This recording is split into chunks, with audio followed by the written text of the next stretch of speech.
여러분 안녕하세요. 이 시간에는 사도행전 5장 말씀 중심으로 드리겠습니다. 여러분, 우리가 하나님을 아버지라고 부르는 그분의 영원한 자식입니다. 하나님의 자녀들은 성령께서 주님의 영이 친히 함께 하십니다. 이것을 여러분이 정말 의식하시도록 매일매일 노력하셔야 합니다. 왜 그렇게 노력하셔야 되는가 하면은 나에게 가장 귀한 분이십니다. 그분이 없으시면은 우리는 하나님을 믿는 믿음의 생활을 할 수가 없습니다. 그리고 죄에 사로잡혀서 죄의 종으로 살아갈 수밖에 없습니다. 나 자신은 영의 세계에 대해서는 전혀 알지 못하는 어린아이와 같습니다. 이러한 나에게 가르쳐 주시고 알게 해주시고 또 하나님 아버지를 섬기는 믿음의 생활을 친히 매일매일 인도해 주시는 일을 성령께서 하십니다. 하나님께서 이스라엘 백성들을 애굽에서 구원해내시고 하나님이 친히 저들과 함께 하심을 이스라엘 백성들이 친히 볼 수 있도록 해 주셨습니다. 구름 기둥과 불 기둥으로 항상 저들과 함께 계셨고 저들은 그 하나님의 인도하심을 따라 갈 줄 아는 훈련을 시켰습니다. 구원받자마자 애굽에서 나오자마자 바로 하나님이 함께 계시는 것을 볼 수 있도록 해 주셨습니다.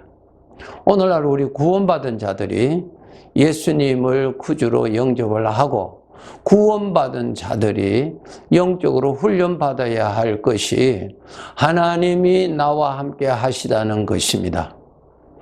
오늘날 나의 삶에 하나님의 영, 주님의 영, 성령께서 친히 계십니다. 이것은 지식이 아니고 사실입니다. 이것은 여러분 들으실 때는 너무나 잘 아시는 말씀일 것입니다. 그러나 그 말씀대로 성령이 하나님의 영, 거룩하신 영이 나와 함께 계시는 것을 정말 의식하시도록 노력하셔야 됩니다. 정말 계십니다. 정말 함께 계십니다. 이 세상 끝날 때까지 항상 함께 계십니다.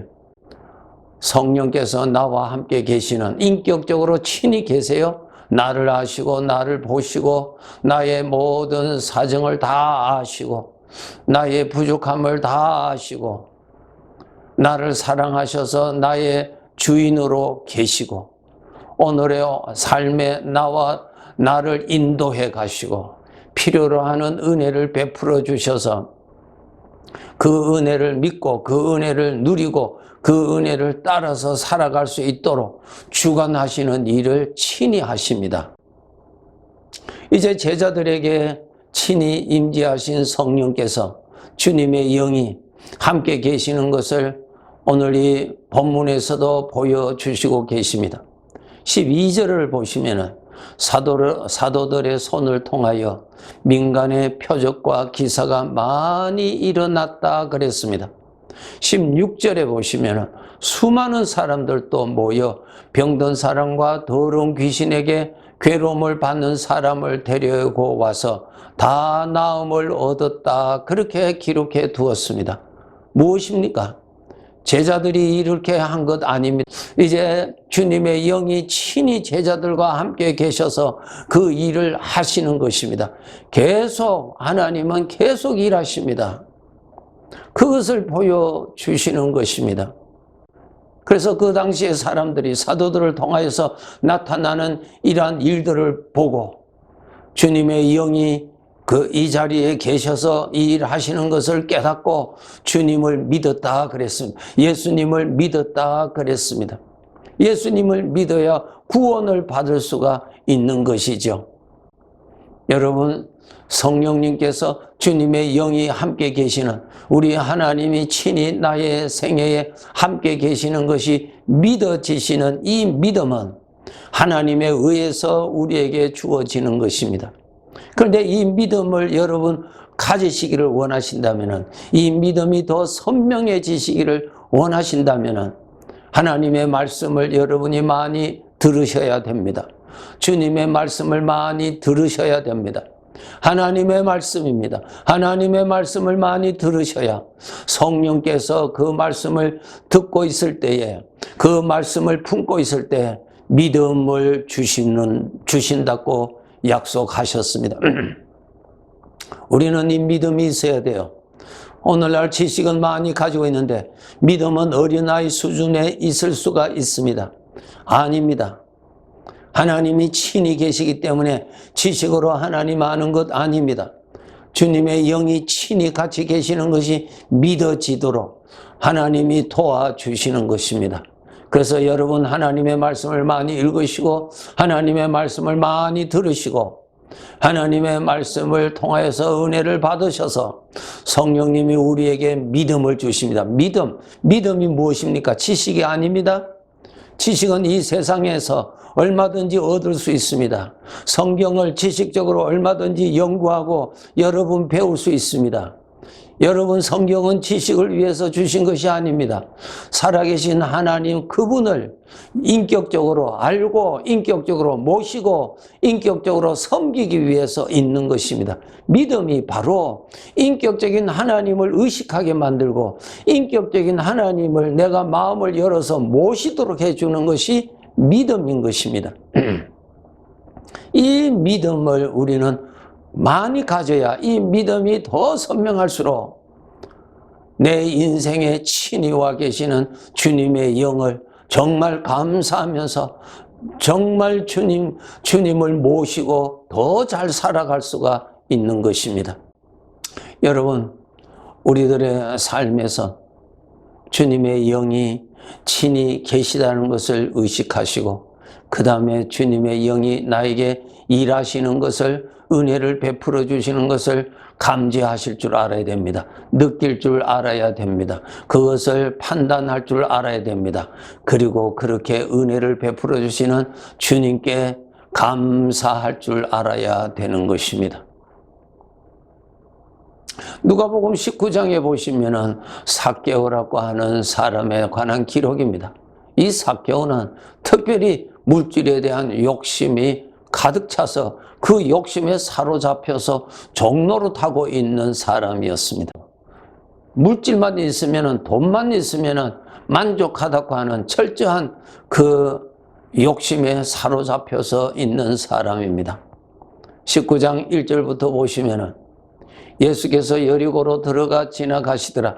삭개오라 이름하는 자가 그가 예수께서 어떠한 사람인가 하여 보고자 하되 그랬습니다. 예수님께서 여리고 성에 들어오셨습니다. 많은 사람들이 예수님이 오신 것을 알고 모였습니다. 그 소문이 이 세리장 삭개오의 귀에 들리게 되었습니다.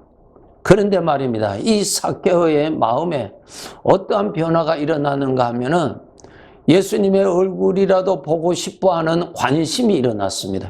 예수님의 얼굴이라도 보고 싶어서 그는 예수님이 있다는 그 자리로 갔습니다. 가니까 사람들이 많이 모여서 예수님의 말씀을 듣고 있는데 도저히 볼 수가 없었습니다. 그래서 그 부근에 있는 나무 위로 올라가서 자기 얼굴을 숨기고 나무 위에 올라가서 예수님의 얼굴이라도 보고자 하였던 것입니다. 그런데 놀라운 일은 그 예수님이 삭개오가 있는 나무 있는 쪽으로 걸어오시더니 그 나무 아래 지나가시는 것이 아니라 그 나무 아래서 나무 위에 있는 삭개오를 향하여서 자기 이름을 부르시는 것입니다. 삭개오야, 내려오너라. 내가 오늘 내 집에 가서 내가 좀 먹고 좀 쉬어야 되겠다. 그렇게 말씀을 하셨습니다. 삭개오는 너무너무 기뻤습니다. 너무너무 놀랐습니다. 그래서 6절에 보면은 급히 내려와 즐거워하며 영접하였습니다. 예수님을 대접했습니다. 그곳에서 삭개오가 예수님으로부터 주시는 말씀을 함께 들을 수가 있었습니다. 그런데 하나님 주님의 말씀을 듣고 있는 삭개오의 마음에 놀라운 변화가 일어났습니다. 8절에 보시면은 삭개오가 서서 주께 여짜오되 주여 보시옵소서 내 소유의 절반을 가난한 자들에게 주겠사오며 만일 누구의 것을 속여 빼앗은 일이 있으면 내 갑절이나 갚겠나이다 그랬습니다. 놀라운 변화지요. 이 삭개오는 물질에 대한 욕심에 사로잡혀 있었던 그러한 사람인데 자기 소유의 절반을 가난한 자들에게 주겠다고 결단한 것을 예수님께 말씀하십니다. 자기 소유, 이 사람은 아주 부자였다고 기록되어 있습니다. 자기 소유의 절반을 가난한 자들에게 나누어 주겠다고 합니다. 그리고 더 엄청난 이야기를 합니다. 만일 내가 누구의 것을 속여 빼앗은 일이 있으면 4배나 갚겠습니다 그랬습니다. 그 물질의 욕심에서 해방받았다고 하는 증거가 나타났습니다. 이렇게 삭개오의 마음에 관심이 일어나고 예수님의 앞에 자기 스스로 걸어서 나오도록 하고 자기 집에 영접하도록 하고 주님의 말씀을 들었을 때에 물질의 욕심에 사로잡혔던 그 매임에서 해방되고 이러한 모든 것이 삭개오가 한 것이 아니라 주님께서 하신 것입니다. 주님께서 그의 마음을 불러주셨고 주님께서 그의 마음에 사로잡혔던 죄에 사로잡혔던 그의 마음을 주님께서 해방시켜 주셨던 것입니다. 오늘 또 우리 주님은 성령으로 우리를 그렇게 하십니다. 우리에게 항상 하나님에 대한 관심이 일어납니다. 우리에게 항상 하나님의 말씀을 들을 때에 감동이 일어납니다. 깨달음이 일어납니다. 하나님의 말씀대로 살고 싶어하는 그러한 소원이 일어납니다. 이러한 것이 전부 다 성령께서 친히 역사하시기 때문에 내 안에 일어나는 현상입니다. 우리도 주님이 도와주시지 아니하면은 육신의 노예 생활을 할 수 있고 욕심의 노예 생활을 하게 돼 있고 나 자신의 종노릇 할 수밖에 없는 사람이 되는 것입니다. 그런데 주님께서 도와주시기 때문에 성령께서 도와주시기 때문에 우리가 여기에서 자유해지고 하나님의 말씀을 따라서 나갈 수 있는 그러한 간절한 소원이 일어나는 것입니다. 요한복음 14장 26절을 보시면은 성령 그가 모든 것을 너에게 가르치고 내가 너에게 말한 모든 것을 생각나게 하리라 하셨습니다. 이런 것이 우리들에게도 매일매일 일어납니다. 일어날 때마다 여러분 그거 그냥 지나지 마시고 함께 계시는 성령님께 감사하시고 더 인격적인 믿음을 가지시고 주님 감사합니다. 성령님 감사합니다. 그 은혜를 여러분이 받으실 줄 알고 그것을 감사하실 줄 알고 그 은혜를 누릴 줄 알아야 하는 것입니다. 우리가 언젠가 내가 이 육체를 떠날 때 내가 육체를 떠났을 때야 비로소 내 눈으로 친히 주님을 뵙게 될 것입니다. 오늘도 주님의 영 성령께서 나와 함께 약속대로 계십니다. 에녹이 하나님과 동행하며 살았던 것처럼 여러분 홀로 살지 마시고 여러분이 오늘도 자신의 주인으로 살지 마시고 주님께서 나의 주인으로서 함께 계시는 것에 감사하시고 어려운 일이 있을 때에 낙심하지 마시고 주님을 의지하시고 주님이 능히 주님이 기뻐하시는 대로 인도해 주실 주님을 의지하시고 주님을 높이시고 그렇게 사시기 바랍니다. 우리는 주님이 친히 함께 하시는 사람입니다. 주님께서 늘 도와주시는 은혜로 사는 사람입니다. 늘 의식하시고 감사하시고 사시기 바랍니다. 풀잎이 조금이나마 흔들리는 것은 자기 스스로 흔드는 것이 아니라 보이지 아니하는 바람이 흔들어 주기 때문에 그러한 것처럼 내 마음에 주님이 생각나고 믿음이 일어나고 하는 것은 전부 성령께서 도와주시기 때문에 일하시기 때문에 일어나는 것임을 꼭 아시고 주님이 계시는 것을 분명히 분명하게 아시고 선명하게 아시고 주님이 함께 계시는 것을 믿음으로 잘 모시고 그렇게 하루하루 착실하게 사시다가 때가 되어서 내가 육체를 떠나 주님 얼굴 뵐 때에 너무너무 감격스럽게 만나 뵙는 그 시간이 되시기를 바랍니다. 네, 감사합니다.